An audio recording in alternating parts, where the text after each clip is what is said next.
Hello friends, welcome to my YouTube channel Civil Learning Partners.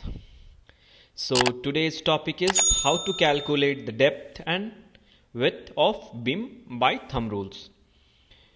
So ये हमारा एक diagram है जिसके बेस पे मैं डेप्थ एंड विड्थ बीम का निकालूंगा थंब रूल्स के हिसाब से.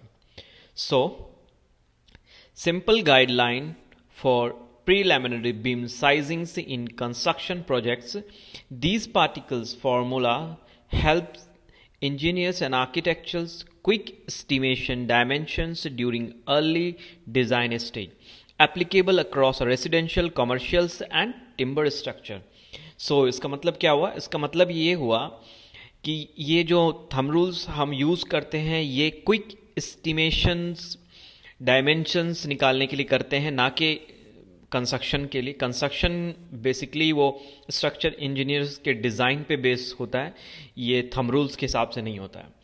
सो the next is thumb rules of beam depth. So depth निकाल लेते हैं थंब रूल्स का पहले. तो बेसिक फॉर्मूला क्या है? Depth is equal to span divided by factor.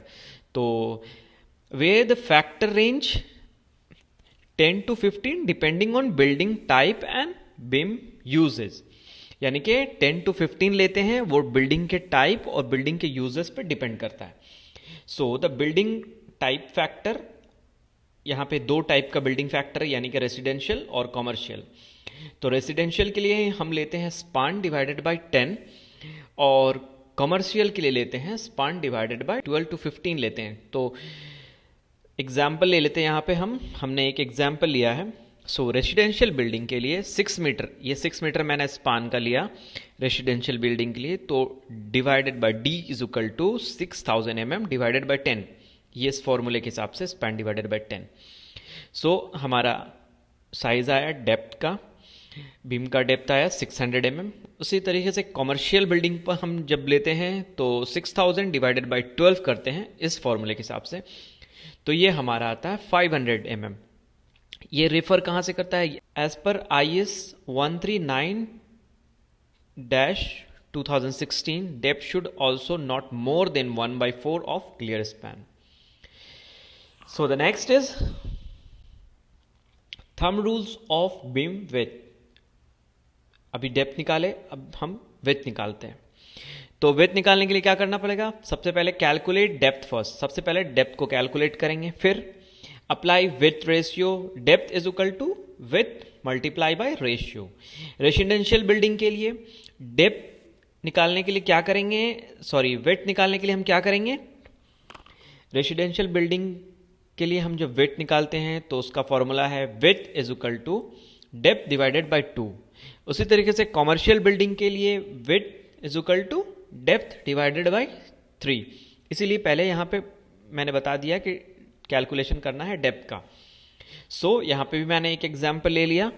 For beam with 600 mm depth, width is equal to 600 mm divided by 2 residential के लिए.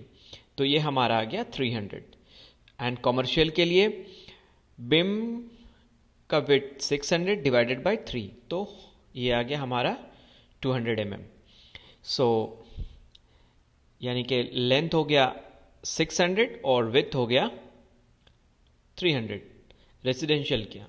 कॉमर्शियल में लेंथ हो गया 600 और विड्थ हो गया 200.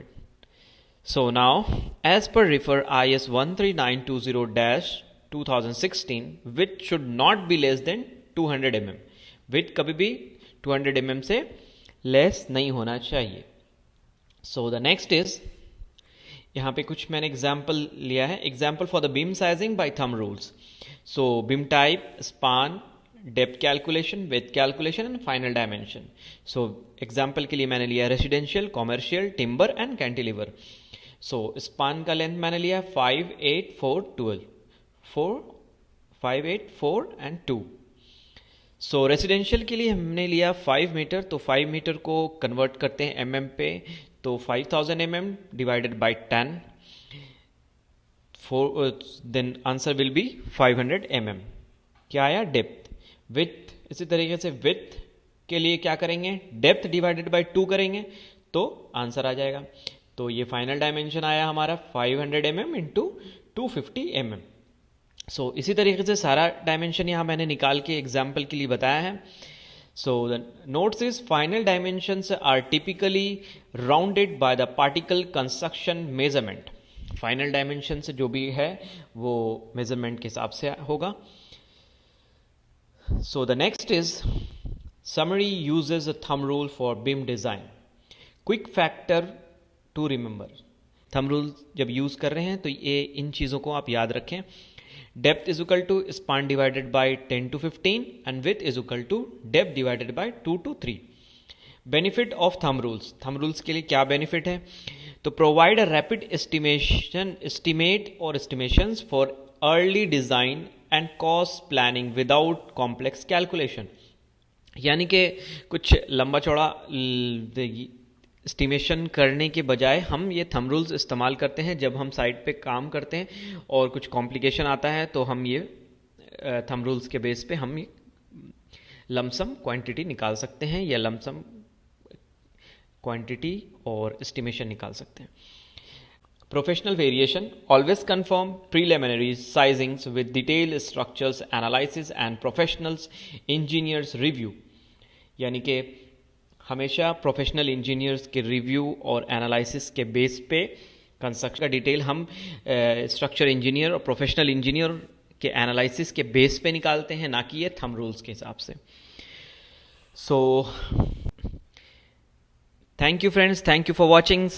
हमारा वीडियो कैसा लगा आप हमें कमेंट करके ज़रूर बताएं। आप हमारे चैनल्स पे नए हैं तो हमारे चैनल्स को सब्सक्राइब करें, बेल आइकन दबाएं और ज़्यादा से ज़्यादा शेयर करें ताकि जो फ्रेशर इंजीनियर हैं उन तक ये हमारी वीडियो पहुंचे और वो कुछ नॉलेज हासिल कर सकें। सो मिलते हैं नेक्स्ट वीडियो में, तब तक के लिए थैंक यू।